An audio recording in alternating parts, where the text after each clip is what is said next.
Hey there. In recent months, we have heard a ton about China, from Trump's trade wars to Xi Jinping's permanent presidency. But I don't think we take China seriously. Today, I'd like to point out three things that almost all supposedly serious coverage of China gets wrong. This channel's coverage of China can seem confusing. In some videos, I'll be very dismissive of the idea that China poses a real threat to the United States today. But in other videos, I'll talk about how China is probably going to be the world's most powerful country by the end of the century. It may seem like there's a contradiction here, but there isn't. It's a question of timing. U.S. commentary on the topic seems to be split. Some folks are in a constant state of panic. Every time China surpasses the United States on some metric, people come out to declare that U.S. power is finished. That's not how any of this works. The United States has been building a world system for almost 75 years now. No matter how much Trump abuses it, that system is not going to just evaporate. The U.S. economy surpassed Great Britain's around 1900, but Britain maintained and even grew its influence for decades after that point. It took two apocalyptic wars to finally end British world leadership in the 1940s and 1950s. Oh, and by the way, this example illustrates why people who want to preserve U.S. power should be super anti-war. The other side of U.S. commentary goes way too far in the other direction. We hear things about how China is getting old before it's getting rich, and how their economic model is running out of steam, or they're running out of women, or whatever. This approach relies really heavily on the example of Japan. Back in the 1980s, it looked like the Japanese economy was going to take over the world. But the Japanese economy has now been falling behind for almost 30 years.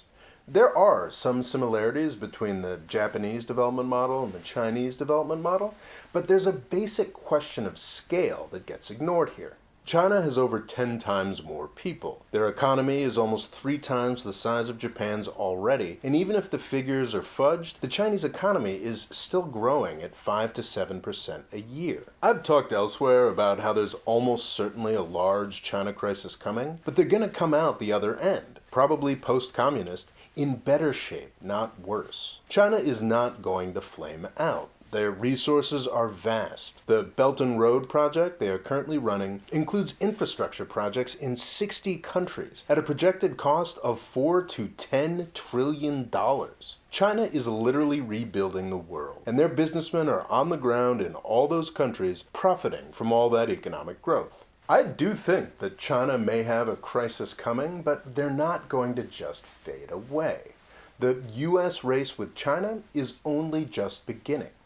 It's going to be a marathon, even though many of our leaders in the United States seem to be treating it like a fiscal sprint. This one really gets to me. China is in Asia.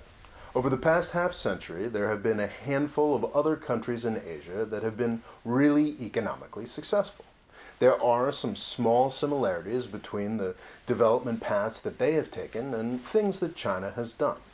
There's nothing wrong with pointing to these similarities and trying to draw lessons from them. But every Western outlet, from The Economist to the U.S. government, goes way too far in this direction. They are addicted to making predictions or broad statements about how democracy is lagging in China based on the experience of countries like Taiwan or South Korea or Singapore. This is just freaking nuts. Do we expect Russia's political economy to develop along lines similar to Greece or Slovakia or Liechtenstein because they share a continent? Of course not. We recognize that the sizes, geographical attributes, and histories of each of these countries will lead to dramatically different growth paths. China is not some generic Asian country. China is unique. It's got 1.5 billion people, a longer history as a unit than almost any other country. It's got a ruling ideology that can only be described as schizophrenic, and it's got the lifestyles of urban New York and rural sub-Saharan Africa jammed together in the same country. Acting surprised that this country didn't go democratic on exactly the same path that South Korea did is moronic. But you can see this kind of thinking exhibited in almost every US article on the subject. The building consensus this year seems to be that the US screwed up by letting China into the WTO. The idea is that we were promised more progress towards democracy and free markets than we got, and China has either failed or cheated us somehow. There's a growing sense in the West that China's Communist Party is going to rule China forever. There's a problem with this idea. The Chinese Communist Party itself doesn't believe it. They'd never admit this, but there's a through line to all the changes that Xi Jinping has been making over the past couple years. There's a very clear subtext, and that subtext is panic. The Chinese Communist Party knows very well that it is more threatened than it has ever been in its existence, and that threat comes from the Chinese people. That's the issue that this whole Xi Jinping is the new Chairman Mao narrative tries to hide. As recently as the 1960s, China was a terrifying, authoritarian nightmare state. During the Cultural Revolution, gangs of Red Guards rampaged through the country, attempting to erase China's history and brutalizing China's intellectual and administrative class. The world's largest and oldest country was at the mercy of the whims of one demented old man, Chairman Mao. China today is completely transformed. It is home to the world's largest middle class. These people want and largely get the same things that people want in all developed countries.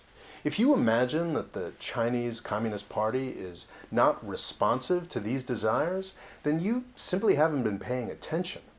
In fact, I suspect that China's lack of democracy has a lot to do with its middle class's fear of the hundreds of millions of Chinese who have been shut out of its vibrant consumer economy. The authoritarian aspects of China's system protect the middle class from the poor.